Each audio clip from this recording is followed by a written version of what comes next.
Going the distance with local sports. This is the X Sports Network. Being raised in Tennessee, we believe in the importance of family and community.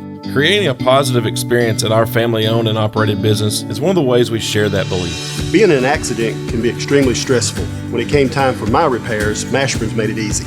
I am lucky to have a wonderful company in my community like Mashburn's Collision Center. It's reassuring to know that I'm in good hands because their work is second to none.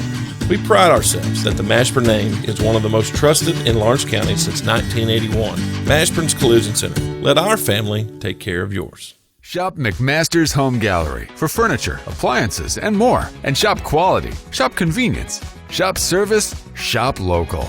A family-owned business with a long history of serving the region. We're a one-stop home furnishings destination. We feature brands you know, competitively priced, backed by professional installation and service. You can trust that we'll take good care of you before and after the sale. For your home, shop smart. Shop McMaster's Home Gallery today. Got primary care? Find your way to better health with primary care by One Stop Medical. With decades of combined experience, you'll find a one-on-one relationship just like the old days, but with the convenience and technology of today. When One Stop Medical does primary care, it's the best. Call today for an appointment and find your way to healthy living. Serving Lawrenceburg, Pulaski, and Hohenwald. Phone 931-244-8220. Primary care by One Stop Medical at its best. From our humble beginnings to today, Parks Lumber Company has continuously served Lawrence and surrounding counties for over a century. Although we started as a small lumber yard in 1896, we have grown to include everything you need to make your dream project come to life. No matter your building needs, our experienced staff will be with you every step of the way to ensure you receive the highest customer service and attention to detail you deserve. Visit us at 106 2nd Street or on Facebook. We guarantee you will see working with PLC is as easy as 1, 2, 3. Did you know that Resource MFG, an employee bridge company in Lawrenceburg, is the first and largest national manufacturing staffing company? They work alongside the top plants and facilities in the area to provide you with job opportunities in production, quality, maintenance, supervision, and all levels of management. Resource MFG has positions open right now to meet your needs today and a full staff ready to work with industrial partners to grow opportunities for this generation of workers and the next. Reach out today and start your employment journey with Resource MFG.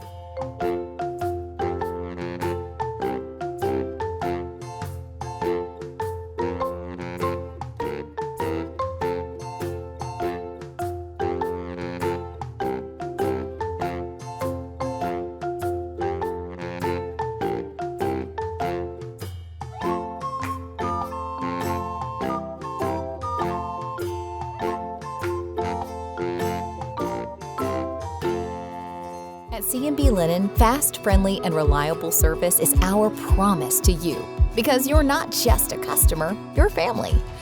From multi-use linen to branded floor coverings and a complete range of cleaning supplies, C&B Linen is here to make sure you have everything you need. From our high-quality products to our fast, friendly, and reliable service, you'll experience the difference with C&B Linen because you're not just a client, you're part of our family. You'll be winning with C&B Linen.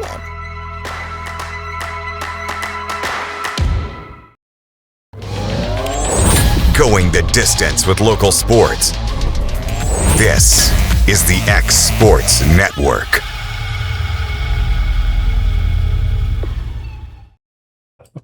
Welcome everybody here to X Sports Live, brought to you by C&B Linen. Joined again by Kate Schultz and Michael Marks. It's a beautiful Friday, guys, and we're joking. 4 weeks from today, we're playing high school football. Yeah. 4 weeks today, we'll have Loretto and Cornersville. I almost said Collinwood. That's not correct. Loretto at Cornersville. And the Wildcats going over to the new Stadium over there in Summertown. So before you know it, we're playing some high school football here, guys, but we got a long way to go to get there. Yeah, and there's something that's just so nostalgic about that first week of the season, whether you're walking into the home or away stadium and just getting ready to play some high school football. Sun's getting ready to go down. The guys are out warming up. I'm getting ready some notes for the game. I mean, it's a blast. Well, I'm excited to see what Lawrence County can do after what they done last year. First playoff appearance since, I believe, like 2015. 2015, something first like win that. since 2010. Yes. So the great run last year for the Wildcats.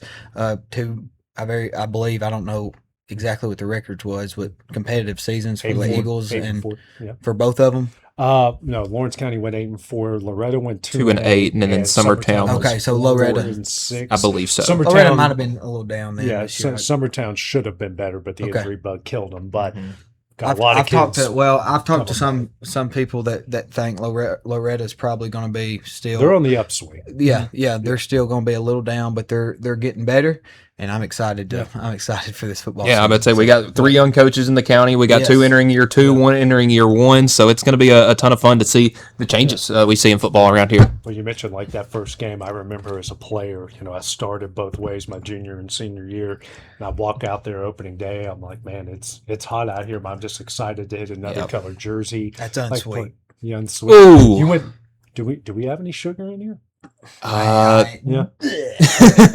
I know what we're on live. But well, we're recorded, but that's going in. I'm not in the but I hate when you think it's one thing and it's another. You think it's sweet and then it's unsweet. And you get a big swig and it's just no sugar. Yeah. It's okay. You'll be fine. You'll be fine. You said. McDonald's is really going after you.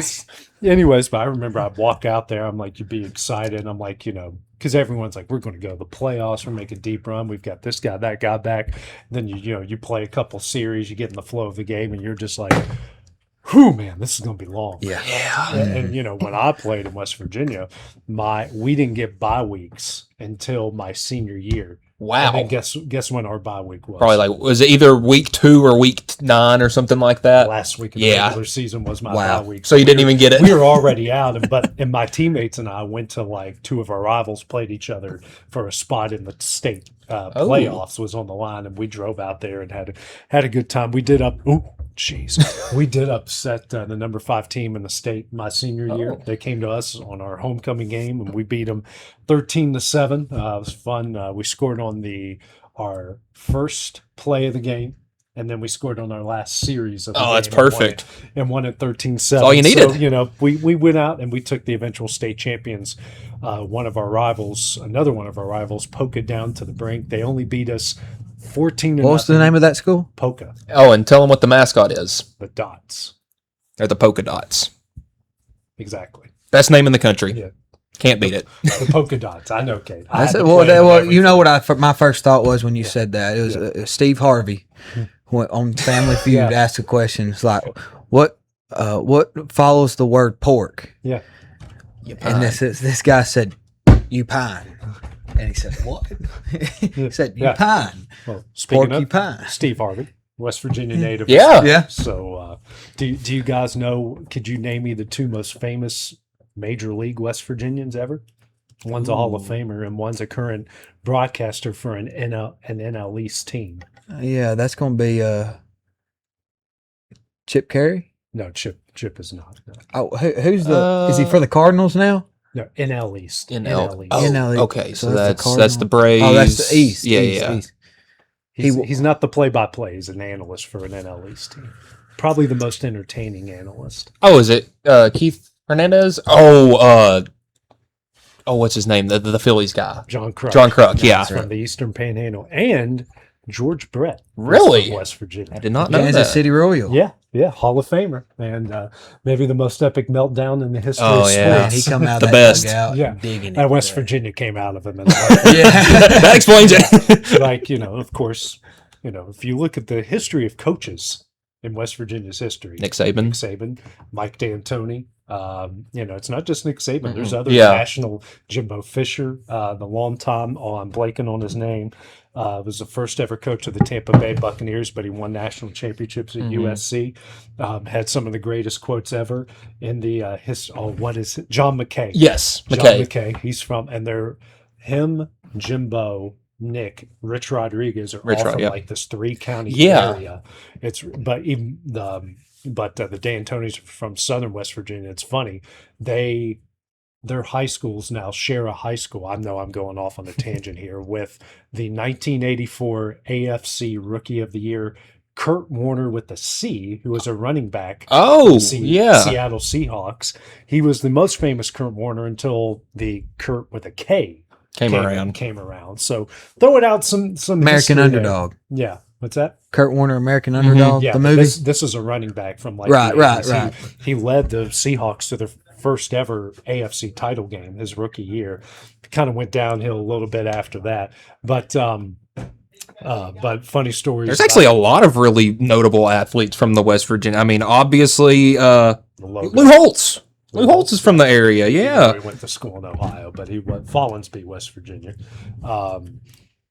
Jerry West, Randy Moss, O.J. Mayo, Bill Mazeroski, White Chocolate, Randy Moss, man. The Major League Baseball's all-time RBI leader for a season, Hack Wilson from the Eastern Panhandle. I mean, I can go. Wow, Mary Lou Retton. Yes. I mean, it's got everything. Mm-hmm. Yeah, Olympic first ever 10 in the Olympics. Mary Lou Retton. So wow, yeah. Our learned a thing or two there. Good. Okay. Yeah, when we do it big. But John McKay had some of the most famous. AJ Good? Yeah. I'm kind of on the way down there. Like my own university doesn't even acknowledge it exists. But again, I don't donate money, so that's probably why. Yeah, but don't. So some funny John McKay quotes. When the Buccaneers opened up, they had the longest losing streak in NFL history. It was 26 games. They finally won.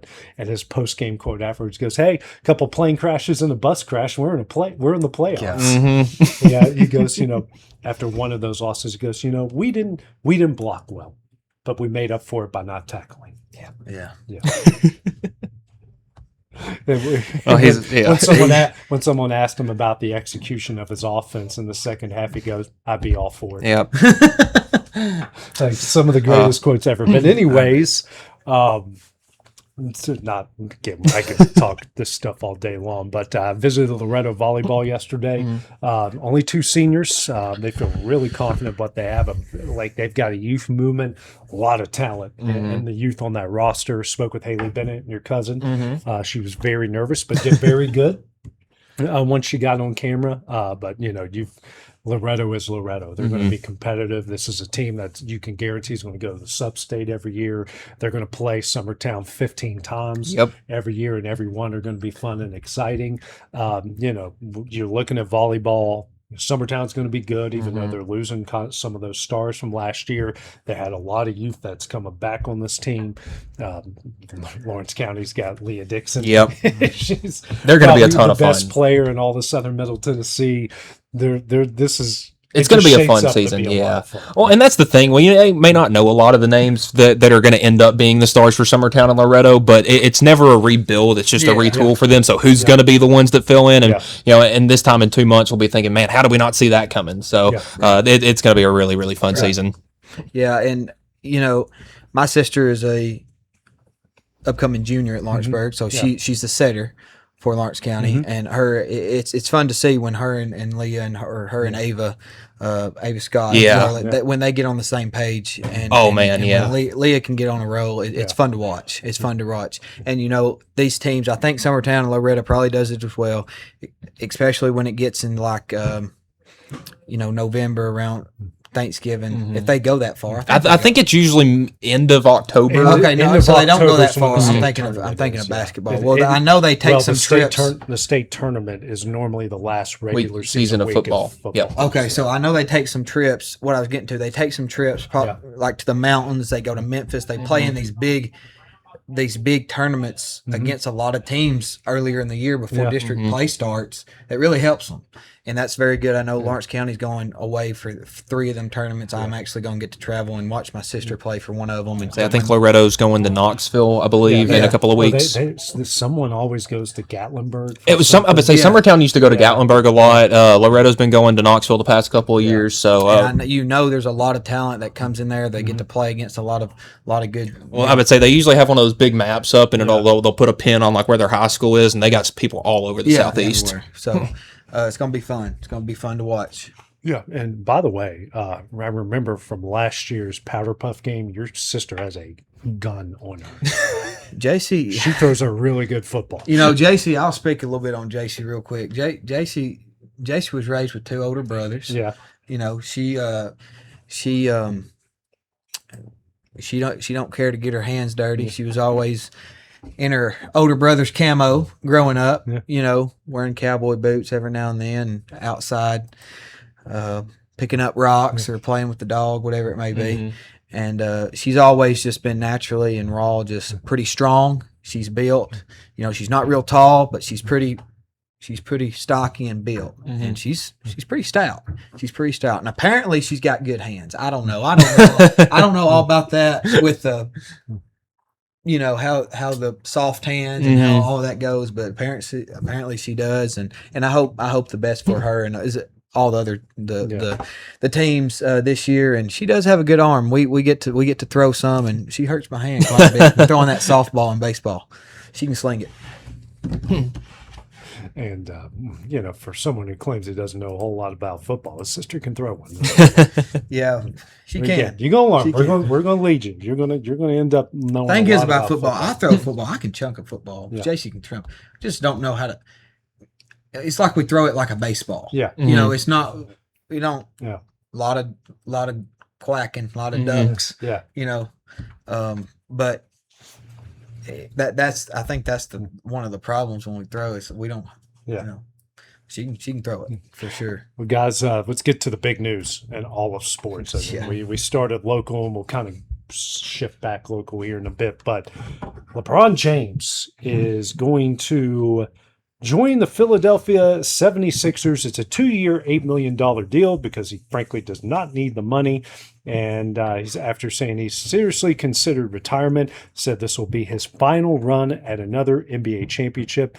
And James made nearly $53 million with the Lakers last season. And he thought he was going to be done after this past year. But it's looking like this might be his last contract, I should say. This will do it. And I'm going to be honest. Of all the teams I knew were in play and thought were going to get him, this was not one of them. This was not one of them. I about to say, me and Cade, a couple of weeks ago when you were out of town, there were about 8 teams still kind of in the running for him, and we kind of talked all those through, and we thought, yeah, man, if he went to the 76ers, that roster would be loaded, but I don't know if it would work just because, one, load management, because Embiid likes to sit out, LeBron likes to sit out, Jaylen Brown not on that part, but Maxey. I would say they are a loaded roster. And I seen somewhere, and I think he wrote on social media that, he's pretty sure this is his, that he's ready to retire probably after his 23rd and more than likely, pretty sure his final season. I don't know, honestly. I just wonder if they make it deep and they're that close. I wonder if he doesn't come back one more time. If he comes back. And, of course, who knows? After the 2 What's years. It really honestly matter, I guess. I guess it matters to the NBA and it matters to, history, I guess. But, like I read, he said here, I'm reading some on social media, he wants to have a chance at that feeling of winning another championship. So we'll see. We'll see how him and Brown and Embiid can work together. Excuse me. Well, you look, LeBron's only got 3 championships, right? And two organizations. What been to? And I would say 8? 2. How many has been to? I think 10. 10. I would say it's something like that, maybe 7 or 8. But you look at the guys that are in that GOAT conversation, championship wise. You have Jordan with 6, you have Kobe with 5, and you have Curry, somebody getting up there right now. Steph Curry, he's got 4. I think right. LeBron's He's been there 10 times, and he's won it 3 times. Mm-hmm. And 4 times. 4 times. He's won it with 3 different. Oh, he won in the bubble. That's, that's right. He won in. He did win in the bubble. And say I'm the one that forgot. I forgot he had 2 with the Heat. Was that back to back? No, I think it was 2 times in 3 years. Yeah, it was like 2013, something like something 12, like that. Yeah. Like that. But man, I mean, I would say this is not a place I was expecting him to go, but I'm kind of curious how the Philly fans and market is going to mix with LeBron. I think that you got some crazy fans and you got a crazy talented player. I mean, LA can be tough, but they can also be a little bit flighty, and it's more of a national brand. But Philly fans, that is a different level of crazy. I've worked with some of them. They've got expectations, and LeBron is going there. And you've got Maxey. You've now got Jaylen Brown.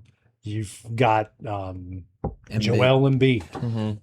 This isn't a big 3. This is a big 4. And if you don't, you got 2 years to win 1. If you do not come away with a title here, it'll be a disappointment. And no matter how far they go, it could be a stain on his legacy. Well, and I'm starting to think now about that Lakers team, the Steve Nash, the Dwight Howard, Kobe, and Pau Gasol, how that completely fell apart. And I don't think this will do that, but I mean, I don't think they're going to run through the season, go 73-9 or anything like that. I think this team's probably going to have some hiccups during the regular season, but man, when you turn things around to the playoffs, I do not want to run into them. Something I wonder too, and we talked about it a little bit. I think when we seen the Timberwolves got LaMelo and a few other trades went down, we wonder, as you just said and made that point about some hiccups throughout the season, I wonder if Philadelphia will deal with anything as far as chemistry-wise within these few guys. You know they're good. I mean, you're not talking about any just average NBA solid 18 points a game players. You're talking about, you got 4 superstars, legit, very, very, very good basketball players. And I don't know if one may get a little egoistic. I don't know if one will maybe get a little prideful. I don't know. You never know. I don't know them. Obviously, I don't know them personally. But now you got James in there. You got Embiid. You got Brown. You got Tyrese Maxey, who is a little younger. He's got. I would say I think he's in his 4th year, maybe. Yeah, maybe his 3rd, 4th year. He's eager. He's still eager. Somebody, obviously, James will probably want to rest some, and that's. I mean, he's in his 23rd. He's in his 23rd year, but I just wonder about that. I wonder if that will cause anything. I wonder if there will be some chemistry issues, if anything like that, some locker room issues. Hopefully they won't. But I don't know. And too, when speaking about the other teams involved in this ordeal here, I think kind of a loser. I think the Heat kind of met.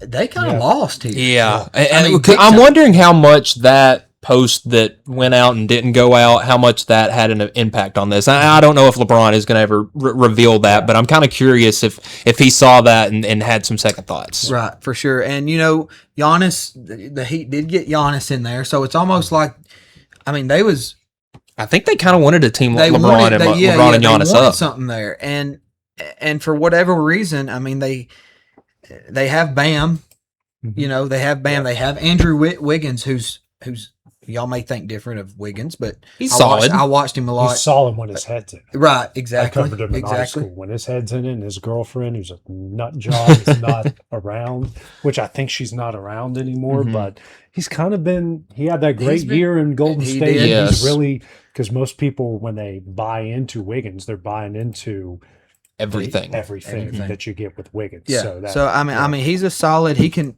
give you some very good minutes for sure. So I think they messed up. Yeah, and listen, they're a loser here. And I look, Philly. Nick Nurse is their head coach. He's an extremely smart head coach. Won that championship with the Raptors in 2019. and that was a really loaded roster that had Kyle Lowry, that had Kawhi Leonard on top of some other guys, Serge Ibaka. So he's known to kind of handle some egos. So maybe he can do the same in Philly. Even with Bob Myers, who covered, he oversees Philly's front office. He won them 4 championships as Golden State's executive over in Golden State. So you got experience there of as far as managing good players. Not only just managing good players, but managing good players on the same roster and in the same locker room. Yeah. So, it's it'll be interesting to see how it works out because the West looked like it was going to be the dominant. But now you see what the East has done with what the Heat is, with getting Giannis, what the Sixers are doing, bringing in Jaylen Brown and bringing in LeBron. We'll see what the Raptors turn out to be if this Kawhi thing goes through.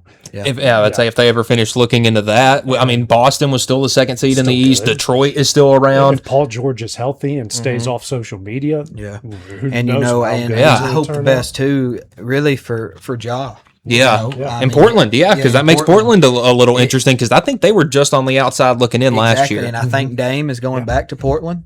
Is that right? Is he back in Portland? So back in Portland. I mean, that could be a 1-2 punch there. That they are very now. Of course, they're guards. They're going to handle the ball. They're going to shoot the ball. They're going to shoot the ball a lot. But we know Damian's range and how he can fill it up. As well with Ja and getting to the basket. So I hope the best for him. Yeah, I would say we got so many good teams. Might be time for expansion. Who knows? Seattle. I'll be back in the NBA. The Sonics. Yeah. I mean, I'm trying to get into the soccer thing with Nashville SC because it took my son. I'm trying not to burp. I know I have this 1 liter type Pepsi next to me. So I love the NBA in the postseason. I like it in general. But I would love to have a team to root for again because I just can't get into Memphis. It's something about the distance. It's too far away. But I was a Sonics fan growing up. If they bring back Seattle and they bring back the Sonics, you got me hooked in. Guys, moving on the NFL, kind of some local news. The Baltimore Ravens waive rookie quarterback Diego Pavia on Thursday. Make room for veteran Ethan Pocic, who is officially signed as a free agent contract. He's a center, bringing him some depth on the offensive line. Ravens still have 4 quarterbacks on the roster: Lamar Jackson, veterans Tyler Huntley, and Skylar Thompson, and undrafted former UConn quarterback Joe Fagnano. So a Heisman Trophy winner got waived, cut, however you want to put it, before a UConn quarterback, but no one knew his name until just right there. Exactly. They agreed with Pocic to get him on the team. Obviously, depth on the offensive line for Lamar Jackson is a big thing there, but he's still the first ever Heisman finalist to not get drafted. And waiving means another team has 24 hours to pick him up on his current contract. Yes. After that, as a free agent, he can sign anywhere for whatever amount. So that's what waiving and releasing, why they're two different. Yeah, and listen, this was a good move for them. Lamar is their guy. Tyler Huntley is obviously their backup. Yep. Skylar Thompson is a good, journeyman quarterback. Yeah. I don't even know if you need 4 quarterbacks in the NFL, but I would look at Fagnano as a guy that has a higher ceiling than Pavia. He was an extremely good passer last year at UConn. I mean, the Huskies were actually pretty good for the first time in a while under Jim Mora before he left for Colorado State. So I really don't think that there was much of a path for Pavia. Unfortunately, Hope he signs with the Dolphins. Yeah, I would say they could use him, but they'll take anyone, right? It never. He just never felt like an NFL quarterback. Yeah. He at least he can run a little. I would say he was mobile. He had a decent arm, but there wasn't just anything that blew you away. It seemed a lot like a Tebow kind of case. It seemed a lot like, and y'all tell me if I'm wrong. He's kind of like, he may be better. I don't know. Kind of like Kyler Murray, as far as how he's built. Yeah, he's somewhat smaller. Yeah, I would say I think he's 5'9", 5'8", something like that. He's not 6 foot. And as an NFL quarterback with 6'10" linemen, defensive linemen coming at you, I think Kyler Murray does a great job. I mean, I wish honestly. Wish he'd come to Miami. I wish he would have. I wish he would have come to Miami. I do, but a lot of people probably disagree with me there. But I like Kyler Murray, and I mean, but I don't know. Diego's gone now I didn't really see that happen in Baltimore anyway. I'll be honest with you. Yeah. I would say other than Drew Brees, I can't think of too many shorter end quarterbacks that really had a long, successful career. You think of guys like Tom Brady that are 6'4", 6'5", Peyton Manning who's 6'4", 6'5". So, he was a little undersized, and I just feel like his play style and because Vanderbilt's offense was really designed to make him have a lot of yards, have a lot of points, that, and the other. And there's not going to be an NFL offense that can kind of do that with him. Well, my wife was, as a Tennessee Vol, was laughing about this yesterday, and I said, you know what? He'd be great fit in the Canadian Football League. Yeah. They like these kind of smaller, mobile quarterbacks that can do some of the things he can do. He can have a 10, 15-year career, make a ton of money over in the Canadian League. He could be like their Johnny Manziel. I mean, it'd be perfect. Doug Flutie. Doug Flutie is a freaking Canadian Football League legend. Like he is their Tom Brady over there. Diego Pavia can do that. Will his ego allow him to do that? That's the thing. Question. Yeah, it's the big question. It's because he's kind of like Shador and sees himself as and listen, I don't think anybody should see themselves as less, but you got to know when to kind of slow it down a little bit and realize, hey, maybe the NFL is not the spot for me. Look at guys like Warren Moon, who had tremendous careers in the CFL before making the transition over to the NFL. Kurt Warner, yes, Kurt Warner too. Yeah, right. Oh, he was in arena football, arena football, and the Euro League, which was NFL sponsored a bit. But I see where you're going. Yeah. Kind of work your way up through like a different way. Yeah. So I mean, but again, you can make a lot of money over there if you put your head into it, because they do. I mean, look at all these, like basically all the great quarterbacks in CFL history were cast-offs. They didn't like their playing here, didn't like their playing there. They're a little bit don't, like you said, don't necessarily fit the mold. I mean, there have been several like FCS great quarterbacks who NFL teams don't even sniff, and they go over to the CFL and crush it. So he can do that for sure. I would say you got a ton of really good players that just. I mean, that's what I'm saying. When you look at the history of the CFL, or you look at the quarterback rooms they have now, it's basically a lot of Division II, a smaller group of 5, and FCS.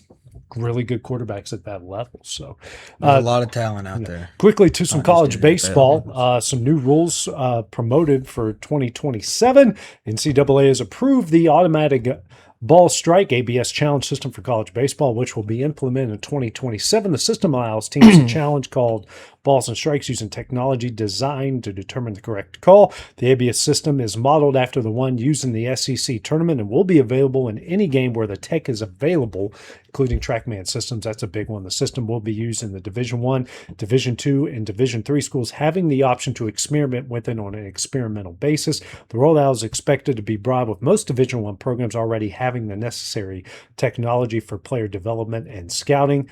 And the NCAA is moving to make this technology part of the game administration, ensuring that it's accessible wherever in place. So if you have the availability, you're expected to do it. If you don't, you don't. So, well, I feel like if you are just, we don't want to put the equipment in, you're kind of only hurting yourself a little bit. But they're going to have to make some tweaks from the one that was used in Hoover. I don't know if you remember, but that zone was massive. I don't like it, guys. Yeah. And I'll be honest with you. I would say I like the guys being able to kind of defend themselves in a sense. But again, if it's as big as the one in Hoover is, that's way too big to be the actual strike zone. I don't think it's going to work that well. And I get it. I think it. Example, I seen. I don't know. Drake Baldwin set up outside one time, and the umpire was moved with him, and there was an off-speed pitch that the pitcher missed his spot, and Drake caught the ball over here, which was over the strike zone, but the umpire had moved with Drake Baldwin, the Atlanta Braves catcher, and like repositioned the strike zone. Yeah, and almost repositions the strike zone, but the ball did cross the plate. He called it the ball. Great taps, hat, strike. And there's certain it is a good thing, I think, in professional sports. But just like anything else, I don't know. I'm just the kind of guy. Things are trickling its way down, and you see that. And just like the bigger bases in MLB, which it is what it is. It's fine.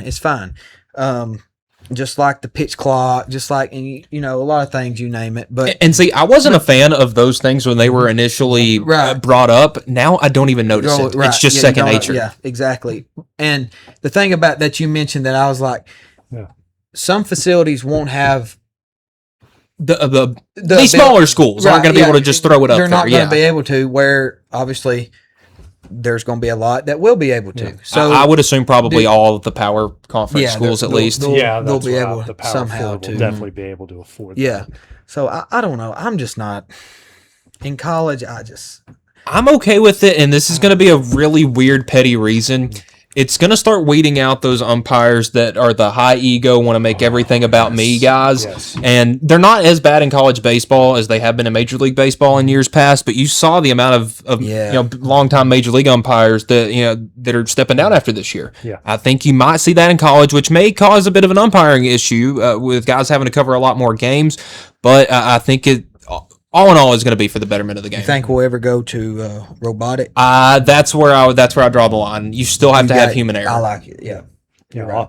Also, other rule changes are they requiring double bases at every level of college baseball, which I do agree with that. Yeah, I do like because that limits injuries and things like that. I'm a big fan. They're going to adopt the 30-second timer in between batters, much like what the pros have. So we're trying to speed this up, and during mound visits, offensive timeouts. Some other things. There's one something I enjoyed, and I haven't played ball since the Lord allowed me to have my rec. But something I enjoyed about baseball is not being in a rush. Yeah, it was in a mound visit. Yeah. If I got to feel rush, my dad through baseball through Babe Ruth or Cal Ripken or in high school, my coach Brad White called time, and he could walk out there. There was no there wasn't a time limit. Mm-hmm. There wasn't a 20-second. There was just we could sit there. Now the umpire, if it got to be, he would come out and walk around. We wouldn't come on, guys, stay out there 5 minutes or nothing. But we would never. You could take your time. You could reset. Mm-hmm. You could gather your thoughts without another timer being in your head. Like, I got to calm my guy down in 30 seconds and get him ready to go. But anyway, I get the idea behind it on speeding the games up. I mean, it's definitely helped the MLB on the time and everything. And like you said, and I think that they will do some things kind of like with the MLB. It's like, hey, if this is like a big milestone or something big's coming up, I think they can let the umpire know and be like, hey, can we drag this out a little bit? Sure. But I'm cool with it because it did feel like, and this was just from a year or two ago when I went to the last couple college baseball games I'd been to, but it did feel like the time between batters was kind of drug out a little bit, especially for postseason games, like the super regional and stuff like that would really drag things out. Hey, let's go. Let's play some baseball. Well, and where it comes to that, you got so many that's all about themselves. Mm-hmm. That well, and you got to call time, fix both your twist all your things, whatever. Not couple other ones for teams that have the video equipment. They can now challenge fair foul calls and tag on any play regardless of the location. Tag plays. Mm-hmm. We already do safing out on forced plays in that way. Also, conferences in all three divisions could receive approval to experiment with allowing pitchers only 2 disengagements from the pitcher's rubber per batter. A third disengagement would consider a balk. Huge fan. The pickoff attempt results in an out. Yeah, love that. I about to say love that. Well, even as a spectator, like I get you obviously boo the away guy when he's doing that, but man, when you're throwing over, because you can still in college baseball 5 and 6 times, like just let him steal the bag at this point. I get you don't want to, but thank you. I've been waiting for that. Yeah. And another experimental rule: pitchers entering a game will be required to face at least 3 batters unless the inning ends before the 3 batters could be faced. Oh man, say that one more time. It's the major league rule. Okay, yeah. If you come in, you have to face at least 3 unless the inning ends. Mm-hmm. Gotcha. And I remember Tony would bring guys in quite literally one pitch, and they would get a ground out and go sit back down. That was your work for the night. Again, I like that. It's exactly what baseball is doing. Major League Baseball is already doing. And I like how much uniform there is between that we are getting between Major League and college rules, because you're starting to see that now between college and the NFL and NBA and college. Now college baseball and MLB are kind of working together on this. I like that. See, NFL and basketball, it's not that freaking hard. Yeah. Not that hard. Because I'm trying to think, like, other than the continuation, for the NBA and college basketball and the NFL, I don't really know what we're doing. I mean, they changed the offensive pass interference in college football now. It's just 10 yards, but. And I just want them to put that circle in high school basketball, that little circle, yes, to get rid of guys standing right underneath the basket and drawing charges. Mm-hmm. That's the only thing I want. That's my Christmas present, Kate, that I want. I'm tired you want of the restricted arc? I like that. Standing right underneath the basket and our officials constantly falling for that BS and calling that a charge. He's not trying to play defense. Nope, he's trying to charge. Standing right underneath the basket. Either don't call it, let his rear end hit the back of the hardwood the hard way, or call a block every time, or just have the restricted circle and make them. It's a safety thing for me. Yeah, I would say you're that's your landing zone. Yeah. You land on an ankle, boom, you twist, break your ankle. You can't be in their landing zone. Exactly. You're standing right underneath the basket. Exactly. I hate it. Drives me crazy.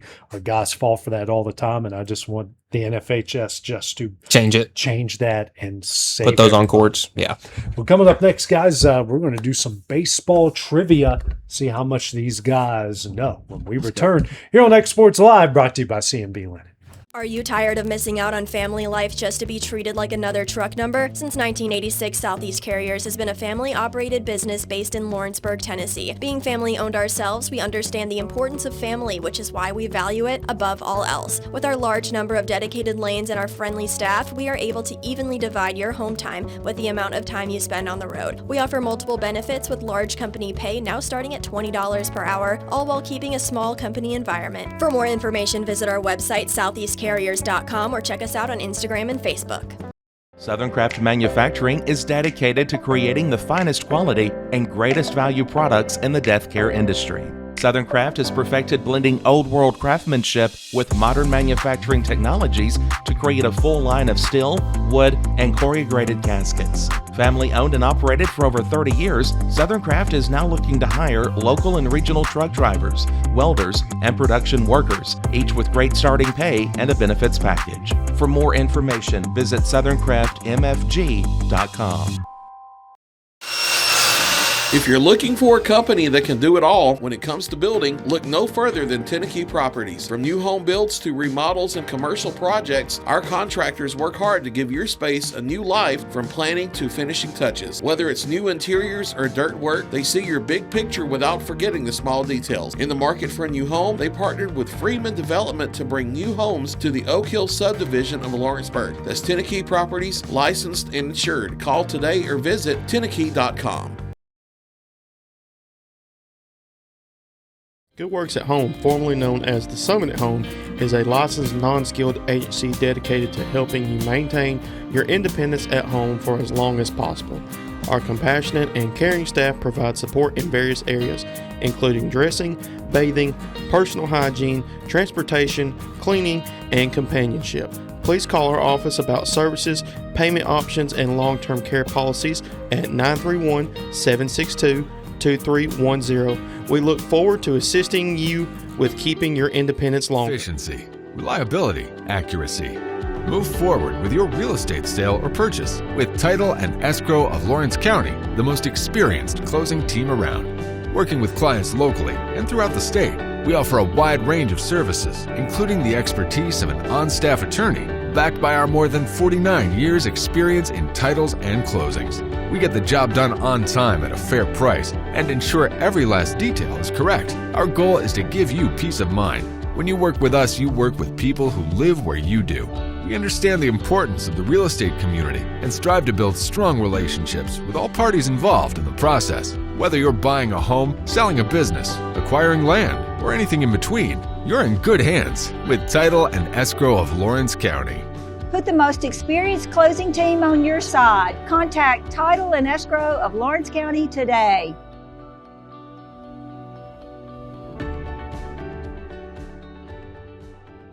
At C&B Linen, fast, friendly, and reliable service is our promise to you. Because you're not just a customer, you're family. From multi-use linen to branded floor coverings and a complete range of cleaning supplies, C&B Linen is here to make sure you have everything you need. From our high-quality products to our fast, friendly, and reliable service, you'll experience the difference with C&B Linen. Because you're not just a client, you're part of our family. You'll be winning with C&B Linen.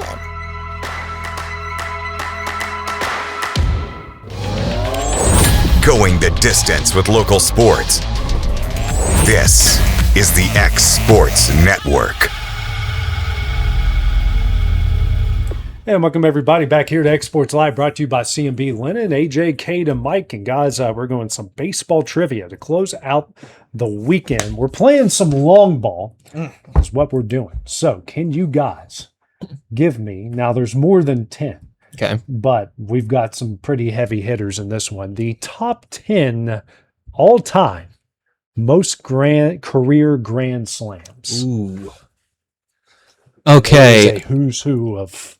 Not all of them are Hall of Famers, but there's a lot of Hall of Famers. I know there's a guy that hit every single Grand Slam of his career, or pretty close to it in one season. Is Don Mattingly on this list?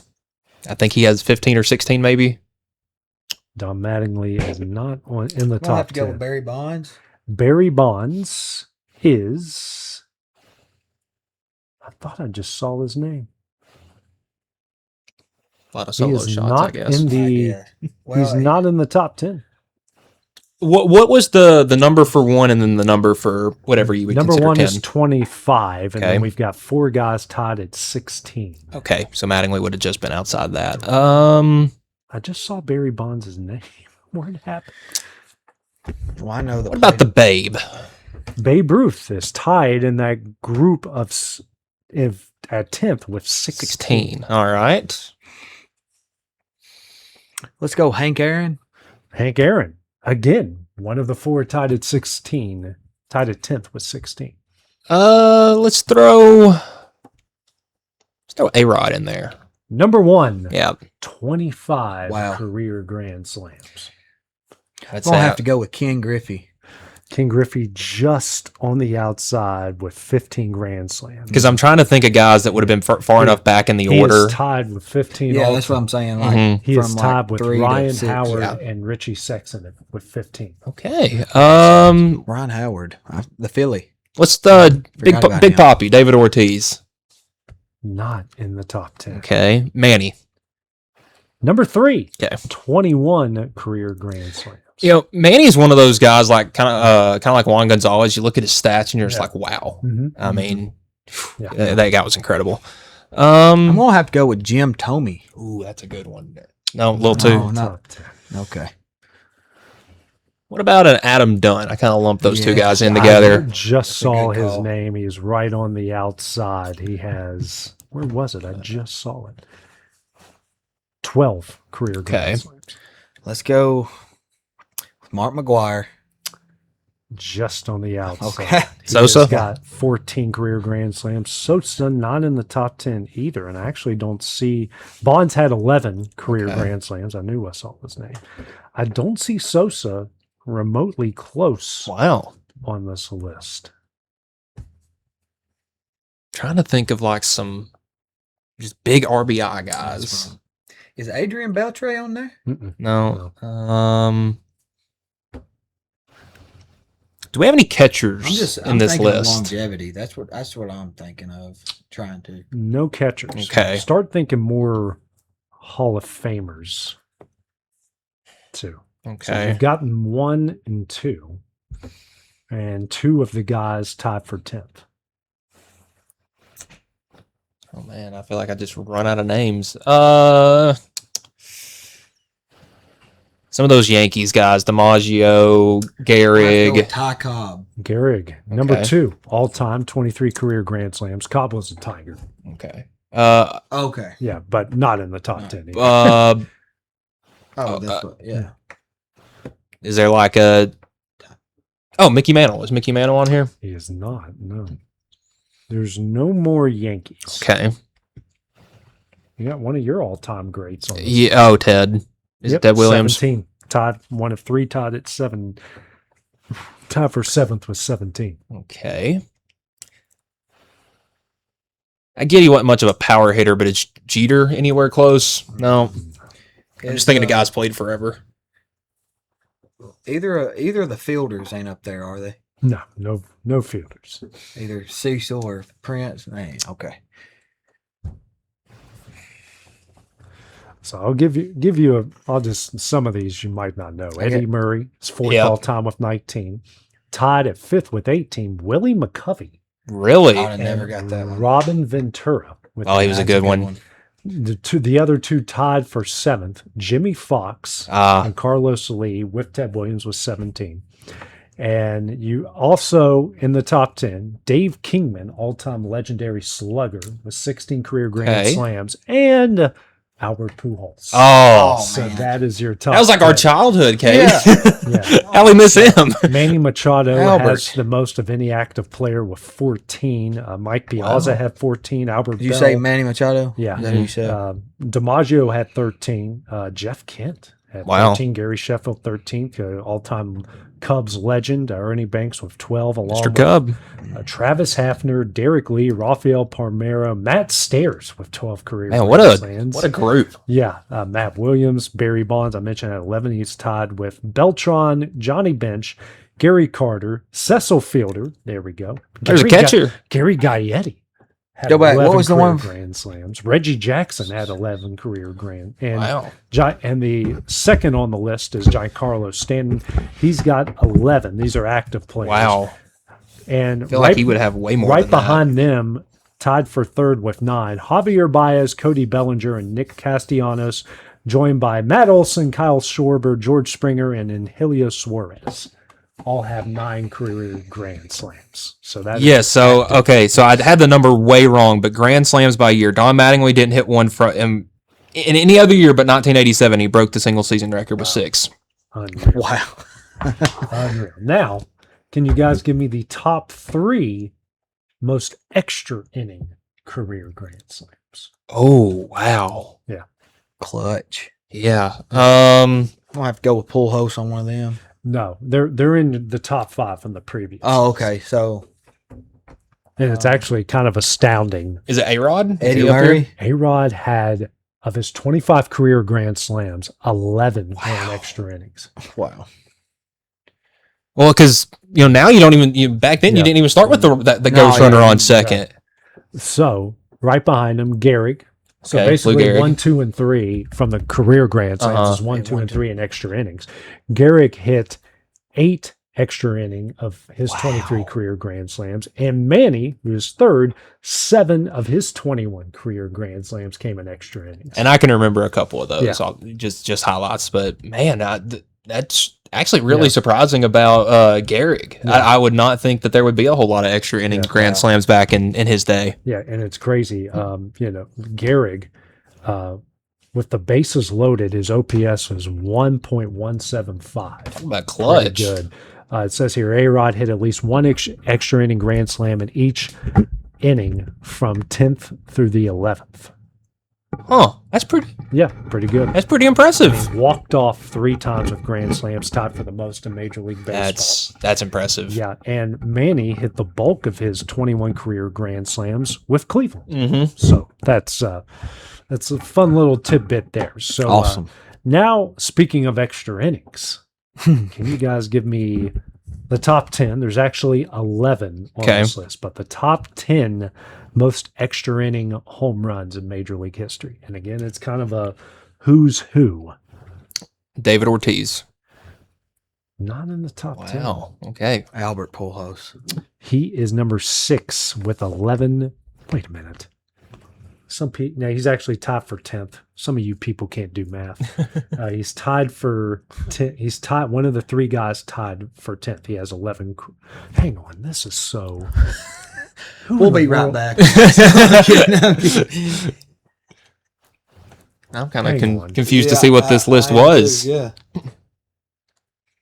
The most. What's the most extra Hitting home runs. Home runs. Period. Just the Period. most extra. Okay. Whoever wrote this has got some issues. But, okay. So, all right.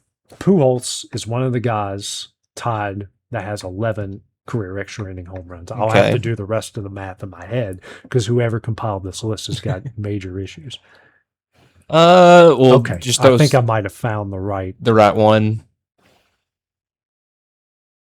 Wait a minute. Is it completely different people now? No, I've somewhat got it right now. These people. Okay. Well, I'll say Manny. Throw him in there. He is not in the top 10. Well, A-Rod should be just solely off Grand Slams. He's not in the top 10. Wow. Wait a minute. That doesn't make sense. I would say because he had 11 Grand this? Slams in extra innings. Extra inning home runs. Wait, whoever wrote this is...